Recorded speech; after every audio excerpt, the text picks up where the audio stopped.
బంగాళాఖాతంలో కొనసాగుతున్న ఆవర్తనాల ప్రభావంతో రాష్ట్రంలో వర్షాలు దంచుకొడుతున్నాయి. మరో 3 రోజుల పాటు రాష్ట్రంలో మోస్తరు నుంచి భారీ వర్షాలు కురిసే అవకాశం ఉన్నట్లు తెలిపింది ఐఎండీ. పలుచోట్ల ఈదురు గాలులు, ఉరుములు, మెరుపులతో కూడిన వర్షాలు కురుస్తాయంది.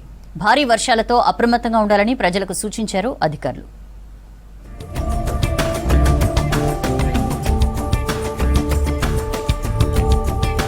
బంగాళాఖాతంలో మరో 24 గంటల్లో ఆవర్తనం అల్పపీడనంగా బలపడే అవకాశం ఉందన్నారు వాతావరణ శాఖ అధికారులు. దీని ప్రభావంతో రానున్న మరో 3 రోజులు రాష్ట్రంలో భారీ వర్షాలు కురిసే అవకాశం ఉందన్నారు. ఉరుములు, మెరుపులతో భారీ వర్షాలు పడే ఛాన్స్ ఉన్నట్లు చెప్పారు. గంటకు 30 నుంచి 40 కిలోమీటర్ల వేగంతో గాలులు వీయొచ్చన్నారు. ఇవాళ, రేపు పలు జిల్లాలకు ఎల్లో అలర్ట్ ఇచ్చారు అధికారులు. ఈ రోజు, రేపు కూడా తెలంగాణ రాష్ట్రంలో చాలా చోట్ల భారీ వర్ష సూచనలు అయితే కనిపిస్తున్నాయి. ఈ రోజు కనుక చూసుకున్నట్లయితే ముఖ్యంగా దక్షిణ మరియు పరమడ జిల్లాలుగా ఉన్నటువంటి తెలంగాణ భూభాగంలో ఉన్నటువంటి జిల్లాలకి మేము భారీ వర్ష సూచనలు అయితే ఇవ్వడం జరిగింది. ఈ భారీ వర్ష సూచనలతో పాటు మనకు వీధుడి గాళ్ళు గంటకు 30 నుంచి 40 కిలోమీటర్ల వేగంతో వీధుడి గాళ్ళు, అలాగే ఉరుములు మెరుపులతో కూడినటువంటి వాతావరణ పరిస్థితులు అయితే ఉన్నట్టు అంచనా వేయడం జరిగింది. ఇవాళ 15 జిల్లాల్లో మోస్తరు నుంచి భారీ వర్షాలు కురవచ్చని తెలిపారు అధికారులు. కొమరంభీం, ఆసిఫాబాద్, మంచిర్యాల, నిర్మల్, నిజామాబాద్, నల్గొండ, రంగారెడ్డి, వికారాబాద్, సంగారెడ్డి, కామారెడ్డి, మెదక్, మహబూబ్ నగర్, నాగర్ కర్నూల్, వనపర్తి, జోగులాంబ గద్వాల, నారాయణపేట జిల్లాలకు ఎల్లో అలర్ట్ ప్రకటించారు. ఈ రోజు, రేపు కూడా ఈ యొక్క భారీ వర్ష సూచనలు అయితే ఇవ్వడం జరిగింది. ఈ యొక్క వర్ష సూచనలు దాని యొక్క ఇంటెన్సిటీని బట్టి మేము ఎప్పటికప్పుడు కలర్ వార్నింగ్స్ అవి మారుస్తూ ఉంటాము. ప్రస్తుతం మనకున్నటువంటి సమాచారం ప్రకారం ఇది అల్పపీడనం ప్రస్తుతం కనుక చూసుకున్నట్లయితే ఎక్కడైతే ఈ యొక్క వర్ష తీవ్రత అధికంగా ఉందో ఆ జిల్లాలకు ఎల్లో అలర్ట్ వార్నింగ్ అయితే ఇవ్వడం జరిగింది.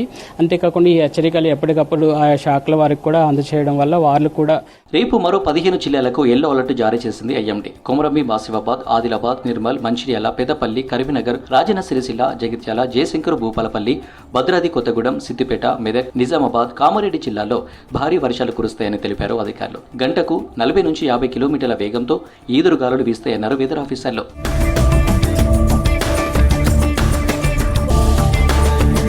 రాష్ట్రంలో 4 రోజుల నుంచి కురుస్తున్న వర్షాలకు పలు జిల్లాల్లో 14 పిడుగులు పడినట్లు తెలిపారు వాతావరణ శాఖ అధికారులు. పిడుగుపాటుతో మూగ జీవాలతో పాటు 4 వ్యక్తులు మృతి చెందినట్లు చెప్పారు. దామిని యాప్తో 40 నిమిషాల ముందే పిడుగుపాట్లను గుర్తించవచ్చన్నారు. వర్షం కురుస్తున్న టైంలో చెట్ల కింద ఉండరాదని సూచించారు. పర్టికులర్గా ఈ పిడుగు అనేది ఎప్పుడైతే ఉరుములు, మెరుపులు తో కూడినటువంటి మేఘకృతమైనటువంటి వాతావరణం ఉంటుందో అప్పుడు ఈ యొక్క పిడుగు భూమికి ఒక్కసారి మేఘం నుంచి రిలీజ్ అయిన తర్వాత, ఎప్పుడైతే మేఘంలో ఇన్ జనరల్గా చూసుకున్నట్లయితే పాజిటివ్ ఛార్జెస్ అనేవి, నెగిటివ్ ఛార్జెస్ అనేవి ఎప్పుడూ ఉంటుంటాయి. ఎప్పుడైతే ఈ యొక్క ఉరుములు కానీ, మెరుపులు కానీ వచ్చేటప్పుడు ఎక్కువగా మనం వాతావరణం నిపుణులుగా ఏం చెప్తామంటే ఎక్కడైతే స్టాల్ స్ట్రక్చర్స్ ఉన్నాయో ఎత్తు అయిన ప్రాంతాల్లో ఎవరిని నించోవద్దు అని, ఆ యొక్క ఎత్తైన ప్రాంతాల్లో షెల్టర్ తీసుకోవద్దని ఎక్కువ సూచిస్తూ ఉంటాం. రాష్ట్రంలో భారీ వర్షాల సూచనలతో అప్రమత్తంగా ఉండాలన్నారు అధికారులు. వర్షం కురుస్తున్న టైంలో అత్యవసరమైతే తప్ప బయటకు వెళ్లొద్దన్నారు.